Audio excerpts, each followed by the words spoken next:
ครับสบายดีและสวัสดีเด้อพ่อแม่พี่น้องFCเบิดสุขุสุคนบ่ว่าสิอยู่ภายในและก็ต่างประเทศเนาะกันยินดีต้อนรับเข้าสู่ช่อง YouTube ของแม่สมหวัง Channel มาพบมาพอกับแม่สมหวังวันนี้ก็สิได้นำพา FC ไปหาสาวโสดหน้าใหม่เนาะทุกคนเปิดใจเป็นครั้งแรกแม่สมหวังก็บ่ได้ไปถ่ายคลิปแต่โดนแล้วเนาะยากน้ำเบียกน้ำงานทุกคนเอ้ยเนาะหวานเขาหากันแล้วพวมออกกำลังเคี้ยวอยู่นะทั้งหวานทั้งหยอดก่อนอื่นก็ต้องกราบขอบคุณ FC ทุกท่านที่เขามากดเบิ่งกดชมแต่ต้นจนจบเนาะก็ให้ FC ทุกท่านจงอยู่ดีมีแหงสุขภาพเข้มแข็งอายุมันขวัญยืนความเจ็บบ่ให้ได้ความไข้บ่ให้มีแต่ความสุขกายสบายใจเฮงรวยเด้อ FC ที่น่ารักทุกท่านทางว่าคำว่าคำจาใดไม่สว่างว่าบ่มวนว่าบ่ถึกใจก็ต้องกราบขอโทษขออภัยนำหลายๆเด้อทุกคนเด้อโดยก็โอเคเนาะทุกคนเพื่อบ่เป็นการชักช้าเสียเวลาเราก็ไปไปลมกับสาวโสดเพิ่นพร้อมๆกันเลยโอเคเนาะทุกคนโดยสบายดีโดยสบายดี สบายดีสาวโสดเนาะวันนี้ก็คือเข้าพร้อมกันทั้งสามเลยทุกคนเนาะก่อนอื่นก็ขออนุญาตถามเด้อซื้อแนวใด ชื่อสุขสวรรค์ ฮะ สุขสวรรค์ มีชื่อหลิมบ่นั่นล่ะ สิริบอกสิเล อ๋ออายุจักปีตอน พระสงฆ์ อืม สาวแหละบรรณา เรียนบ่อะไรวันนาพุ่นนะ คือเพลงร้องอ่ะ โดยผ่านมาน้องหลาเองก็เคยสร้างครอบครัวอยู่บ่ ยังบอกคือ เป็นสาวโสดเลยเนาะอืมเคยมีผู้บ่าวผู้แพรวอยู่บ่ คือ คบกันได้โดนบ่กับแฟนกันเนี่ย หาลุน ฮะ ลุน ได้แล้ว ลมกันดนอยู่บ่ดนอยู่เนาะอ๋อดนอยู่ได้นะ ในตอนนี้นี่ที่ว่าโสดเราโสดแบบใด100%เลยบอกหรือว่ามีคนแบบมาคุยมาจีบอย่างอยู่ โสดแบบ100%เลย ขออนุญาตถามปัจจุบันน้องหลายเปียกเหตุงานเนี่ย เป็นงานยาสูบ โรงงานยาสูบ โดย อืม อันแดดเนาะสาวโสดเป็นนายงว่ะ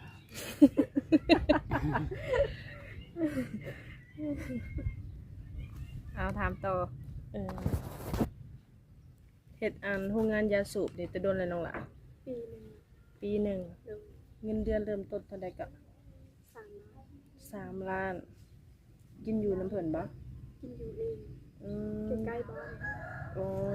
อยู่ใกล้กันกับบ้านน้อง แม่ อ๋อน้องเป็นคนทางใด น่าจะดี โอ้ก็ใกล้นี่เนาะ แม่ มื้อนี้มายังสะทางนึงล่ะ มาหาเอื้อยบ่ แม่ มาเล่น แม่ มีมือพักบ่ มีผักวันเสาร์ผักวันอาทิตย์ครับ โดยก็คือทางน้องนี่ก็ออกมาเปิดใจเนาะ โดย มักผู้บ่าวแบบใดซะ ที่ใดๆก็ได้ ผู้บ่าวนะ โดย อายุจักปี ประมาณ30 กับ 40ก็ได้ โอ้ หืมใหญ่กว่าหันเด้บ่มากบ่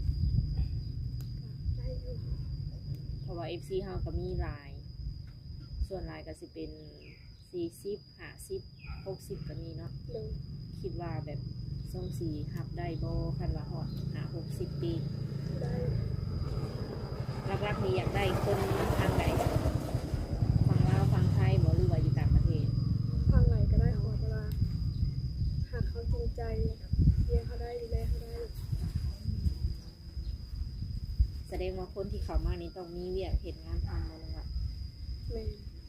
อยากได้คนที่ว่ามีเวียกเฮ็ดงานทำ แม่ ฐานะได้คิดว่าดูว่ามีเวียกเฮ็ดงานทำเลยก็ได้บ่เลย ได้ เออแต่เป็นอะไรเขาคือว่าออกมาเปิดใจอันนี้ว่า ปิดใช้ครั้งแรกบ่รู้ว่าอะไร ครั้งแรก เห็นในช่อง YouTube บ่หรือว่าหมู่ครูแนะนำน้อง เรีย มาน แบบนั้น เป็นอะไรความรู้สึก ธรรมดาธรรมดาชิวๆโดยถามต่อแม่สมบัติ อันมีช่องทางติดต่อทางใดแน่นะ ทางเฟซทางไลน์ทางแอป ทาง Facebook แล้วก็ทางไลน์ที่ผ่านมานี่เคยเข้าโรงเรียนอยู่บ่ เขาจะจบแล้ว ห้องห้องใด มห้า เดี๋ยวบ่ได้ไปเรียนต่อ ไปไทย โอ้เคยไปไทยทีหนึงแล้ว แม่ไปเรียนอยู่ไทย ไปได้จักปีค่ะ ไปได้5 เดือนบัดเบิด โอ้ไปเฮ็ดงานเนี่ยง นั่นอาหาร เอออันที่จริงเนี่ยอยากอยู่ของบัดเบิดก่อน อืมมันยังเกิดไวแถว5 เดือน 6 เดือน เพราะว่าน้องเฮ็ดปี2019เด้ อืมอืมตอนโควิด เลยหน่อยเนาะปกติว่า10 ปีเนาะ มันก็แล้วแต่เลยราคามัน แล้วแต่ ร้านเก้ากับร้านสี่ร้านสี่นะ5 ปีร้านเก้านะ10 ปี อื หลัก ม ชีหลักหาหลักเก้า แสดงว่าบ่มีปัญหาในการตอบแชทตอบไลน์เนาะอ่านได้เขียนเป็น เดิน อืมในความรู้สึกเนี่ยอยากเรียนต่ออยู่บ่ตอนนั้นหรือว่ามีความจำเป็นต้องออก ก็เป็นตัวอยู่แต่ว่าพ่อแม่ให้ออกให้ไปหาเงิน อืมขออนุญาตถามพ่อแม่นี่ยังเบิดบ่ แม่ อาชีพหลักอยู่เฮือนนี่เห็นหยัง แม่ก็เฮ็ดเรียนพ่อเฮ็ดเรียน เฮ็ดนาอยู่บ่อ่าเจ้าเป็นลูกคนที่เท่าไหร่จ้ะ คนที่2คนที่ 2พ่อแม่มีลูกจักคน มีลูก3 3 คนโอ้เจ้าเป็นคนกลาง แม่ แม่ยิงมีจักคน คนเดียว คนเดียวโทอแต่เจ้านี่ โดย อืมโอ้พ่อแม่แพงแล้วลูกสาวเดียว คันว่ามีFC สนใจนี่ถ้าว่าเพิ่นยังมาเล่นมาเที่ยวก็มาได้บ่นะ ได้ อ่าคันเพิ่นนัดให้ไปหาแบบ อยู่ฝั่งมุกดาหารนี่ก็ไปได้บ่ ได้ไปก็ต้องไปกับหมู่ ญาติเนาะ แม่ อย่าเพิ่นชกท้องไปบ่ อืมคูมื้อนี้เนี่ยแม่นไปเฮ็ดงานอยู่โรงงานยาสูบมื้อนี้น่ะวันหยุด แม่ 1 ทิศนี่หยุด1 มื้อเนาะ โดย พอได้พักผ่อนซักเสื้อผ้า ก็ได้ชงเงินให้ทางบ้านอยู่บ่ บ้านใกล้ๆกัน โอ้บ้านอยู่ใกล้โรงงานยาสูบเลย แม่เวลาจะมีไปกัน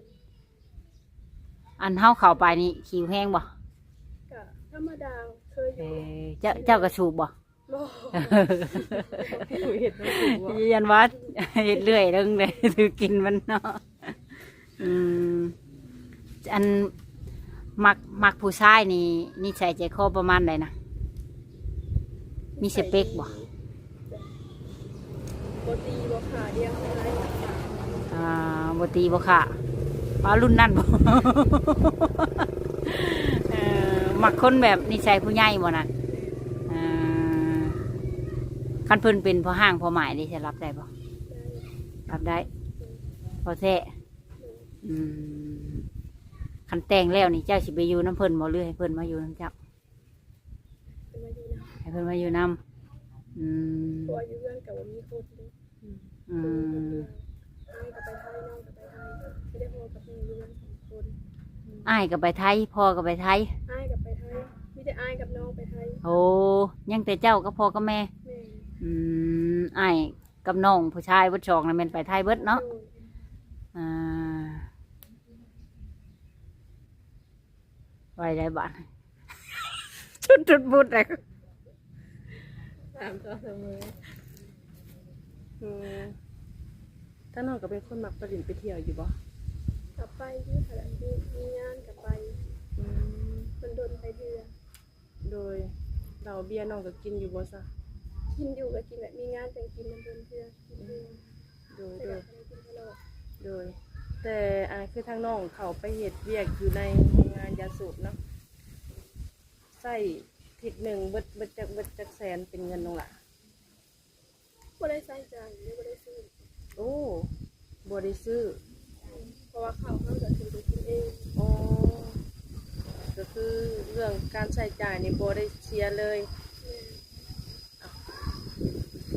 ก็ดีแหละเนาะบ่ได้เสีย เฉพาะแต่เขาหันเนาะ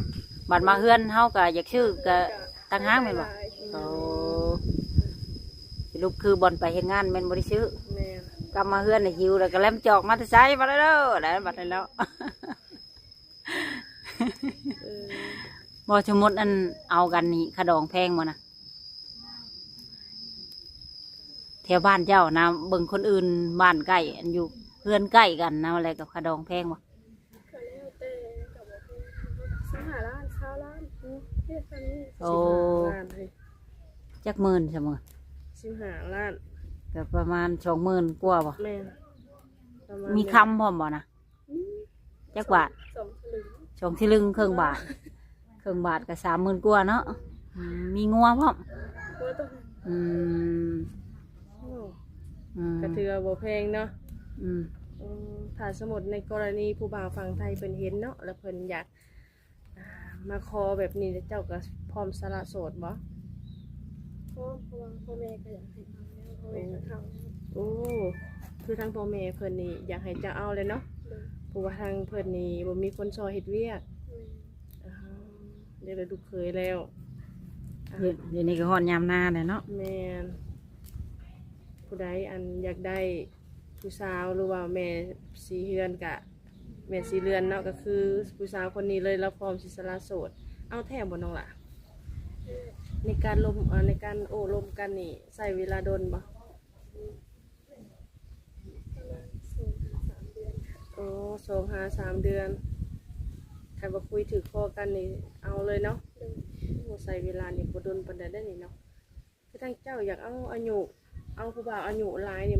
เจ้าก็สิหับเพิ่นได้บ่ ใช่ โอ้ก็คือว่าหับได้เนาะบ่ตีบ่น้องล่ะ บ่ โดย อันทางเจ้านี่ก็แต่งกินเป็นอยู่บ่นะ เป็น เป็น เลย หลายอย่างบ่ กับชาวบ้านปานใดเป็นอยู่บางอย่าง หักแต่ละมื้อนี่แม่นลูกนึงเข้าวก่อนบ่จึงแม่นได้ไปเฮ็ดงาน แม่ลูก แม่ลูกเพราะว่าเขาเมื่อยแล้วเนาะอืมประมาณนั้นคันเอาในแม่นเอามาเฮือนโบไปอยู่น้ำเพิ่น เพอไว้ทางเฮือนพี่กับโบมีคน แม่มีคน สมมุติว่าเพิ่นเฮ็ดงานบริษัทบ่หรือว่าเฮ็ดหันเฮ็ดนี่แบบ มีธุรกิจเป็นของตัวเองมาบ่ได้ได้ใช่นะ ไปมาหากันก็ได้ โอ้ถือว่ายังมีทางออกอยู่เนาะ เลย อืม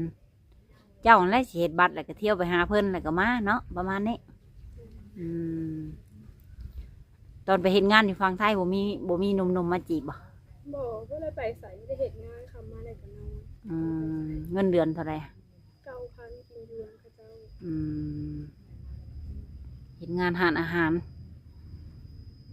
เดือนหนึ่ง9,000กินอยู่นะเพิ่นไปได้5 เดือน6 เดือนบัตรเบิดเพราะว่าเฮ็ดบัตรปะไว้โควิดบัด โดย เพื่อได้ไปรถบัตรเกือบเบิดอายุ แม่ ยังดีได้ไปฉะนั้นพอได้ทุนค่าเฮ็ดบัตรตะกี้เนาะ โดย ตอนนี้นี่เริ่มลงไห้ลงหน้าอยู่บ่อยู่เพื่อนวานก้าแล้วบ่ แล้ว แล้วเลย หยอดเอา โอ้ถ่าตะเกียวบัดนี่ แม่เกี่ยวกับตัดเอา สบาย ใช้จักตัดเอา กลัวชาวเมยได้นี่ ชาวเมยยังจะได้งมอยู่ได้นี่ นักค่อย ผ่านมานี่ก็เคยมีผู้บ่าวมาจีบอยู่บ่นะ เคยมี ได้เลิกกัน เจ้าบ่เลิกเพิ่นหรือเพิ่นเลิกเจ้า สวยแบบล่มๆกันคนอื่นไม่ใช่ บริจริงจัง บ่ชัดจริงจังบัดนี้นี่พร้อมแล้วบัดนี่ขาดองกระบอกแพง FC ท่านใดเห็นก็ทักเข้ามาได้เนาะสะดวกคุยตอนใดนางกาวะเห็นงานแล้วอาจารย์ฮอดชุก เจ้าสิสะดวกตอบเพิ่นอยู่บ่เนี่ย มันมีตอนเวลาผักเด็กเห็ดเรียง7 โมงครึ่งเลิก11 โมงครึ่งขอเรียกบ่ายโมงเลิก5 โมงเลย หลังจากนั้นก็แม่นอิสระบัดก็สิมาไล่ตอบติ๊กติ๊กติ๊กแกบัดนี่เนาะ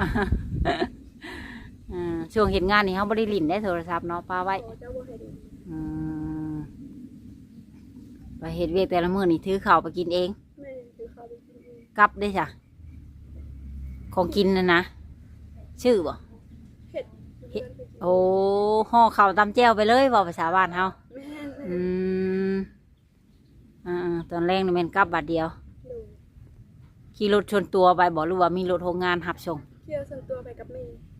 แม่ก็ไปเฮ็ดคือกัน โดย ถือว่ายังแต่พ่อเนาะ พ่อกับเฮ็ดเวียกด้วยกัน โอ้เฮือนว่าง คำจะเห็นหน้ากันเนาะ แม่ บ่ได้มีงัวมีควาย โดย คันมีเนี่ยไปเฮ็ดเรียกบ่ได้แล้วเนาะต้องได้ค่าได้เครื่องมีหยังอยากฝากถึงหนุ่มๆที่สิเขามาจีบอยู่บ่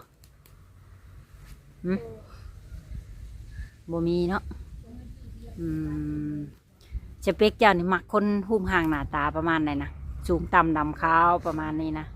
มีหนวดมีเขาสินะ จะจอยสูงประมาณ170ก็ได้ โอ้จอยสูงประมาณ170ขาวหรือดำก็ได้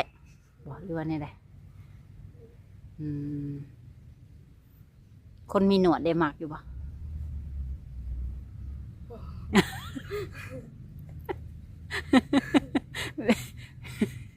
เวลาบนหอมแก้มเนี่ยมันแทงเนาะ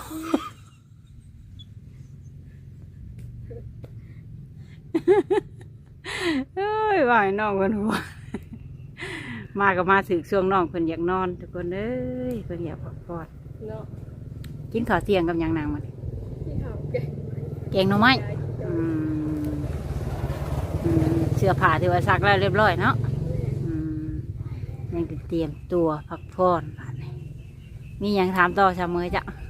โมมี ข่อยถามพี่ใจยังหัวแล้วหัวแรกดิชาเมย เราเสียงดูมีถามบ่ เบิดแล้วเนาะเห็นดี มีแต่ว่าให้เพิ่นพักผ่อนเนาะคันว่าบ่มีหยังถามเติม เราให้หยังนอนอยู่ แม่นแม่นแม่น นะโอเคสำหรับคลิปนี้ทางเฮาและก็ทีมงานสิได้ขอตัวเจ้าไว้ก่อนสบายดี โดยส สบายดี